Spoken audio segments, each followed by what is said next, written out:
This Tata stock had all the ingredients of a stable growth story.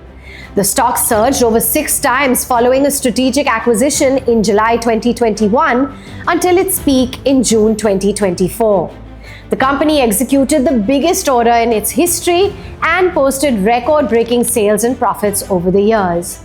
And it ended FY25 with record sales growth. Yet, the stock has corrected nearly 40% in the past year, from May 2024 to May 2025, and is down 50% from its peak in June 2024 until May 16. Wondering which stock we're talking about? Tejas Networks Limited, a stock that once seemed unstoppable, fueled by optimism and strong execution, is now caught in a downward spiral. So what exactly went wrong? How can a company growing at such a fast clip lose favor in the market? Let's dig in. Welcome to Bottom Line by Groww. In today's episode, we'll analyze Tejas Networks Limited, a leading telecom equipment company in India. Once hailed as a rising star, it now finds itself at a tricky crossroads. Let's find out why. Tejas Networks is one of the leading telecom equipment companies in India. It designs and sells high-performance network products used by telecom operators, internet service providers, and defense agencies and government institutions.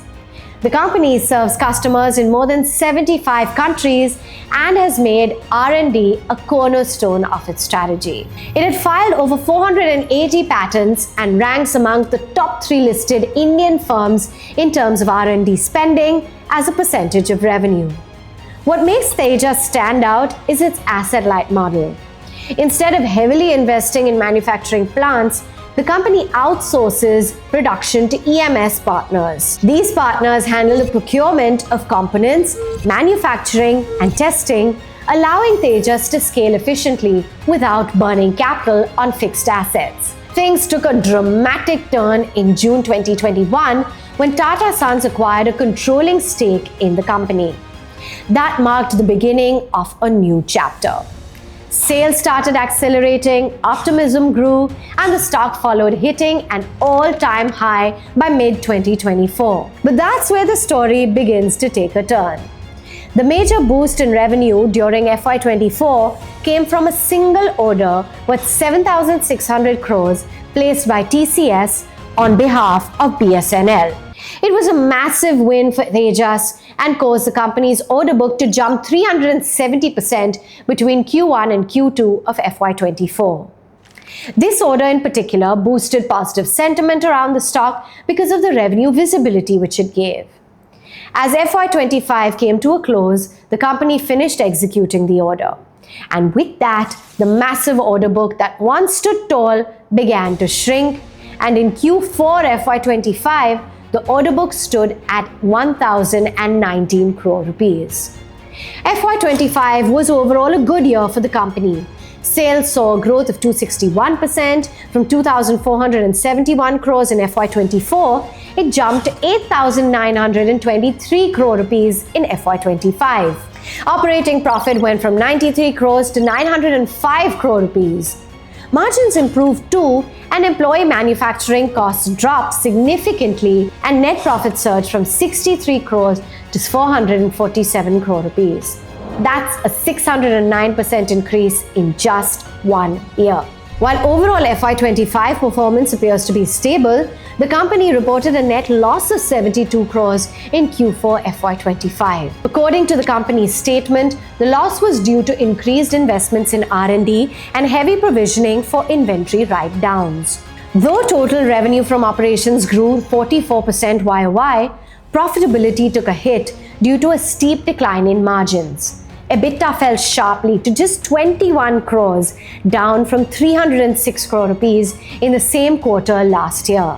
Another factor to note is the trade receivables rose to 4,888 crore rupees. Trade receivables are the payment owed to customers for goods or services sold on credit. Since most of the funds are stuck as receivables, the company has to rely on borrowings to meet its operations. In the past 8 to 9 quarters, the company's borrowings have been on the rise, especially short-term borrowings, mostly for working capital purposes. Working capital means the amount a business needs to cover its day-to-day operating expenses. Additionally, with the execution of large order, the revenue visibility has become limited and the optimism that once surrounded the stock has begun to fade. There's another catch too. The company hasn't generated positive cash flow from operations in the past 3 to 4 years. Why? Tejas Networks derives about 3% of its revenue from domestic government-backed entities, with either 3% from international markets like the US, Africa, and South Asia. The lion's share, 94%, comes from domestic private players.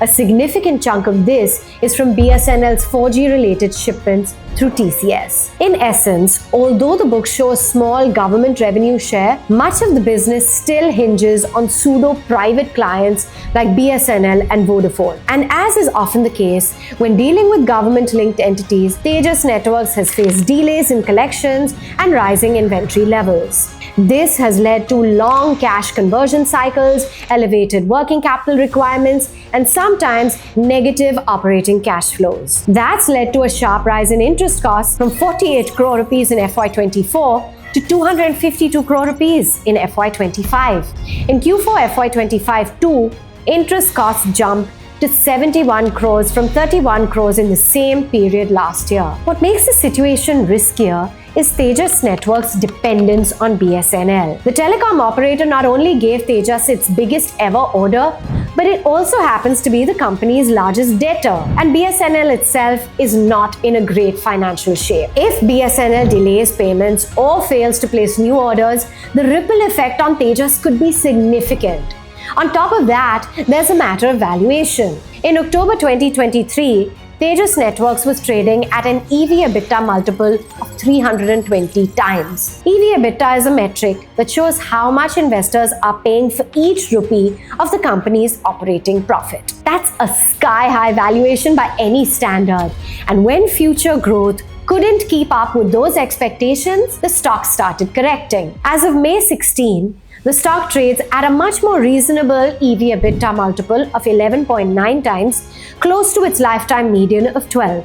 In a way, the correction has brought the valuation back to earth. So the big question now is, can Tejas Networks make a comeback? The management has made it clear that FY25 was a milestone year and that FY26 should not be compared to FY25, but rather to pre-BSNL order years like FY24. That's their way of tempering expectations for a year that may look modest in comparison. That said, the company is actively pursuing new opportunities. The company is reportedly in final stages of talks to upgrade BSNL's network to 5G, with a potential deal closure expected in Q1 FY26. They also received additional orders from Vodafone Idea, and the management expects to expand the business in FY26 as well. They're also eyeing participation in the next phase of BharatNet, India's rural broadband project. In addition, Tejas has entered into a 525 crore rupee technology collaboration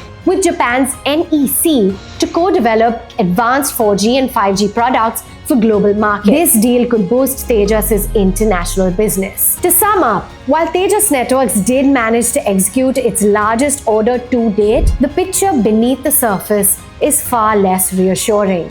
Despite the backing of Tata Sons, a pipeline of potential deals, and a global partnership with NEC, the company is grappling with some serious challenges. Rising working capital stress, negative operating cash flows, and a rapidly shrinking order book raise questions about its growth visibility. At this point, Tejas is on the edge of uncertainty. If execution falters, collections are delayed, or new orders fail to materialize, this could well be a peak rather than the start of a long-term growth story. What do you think of Tejas Networks' business prospects? Leave your thoughts in the comments section. And for more such insights, subscribe to Bottom Line by Groww.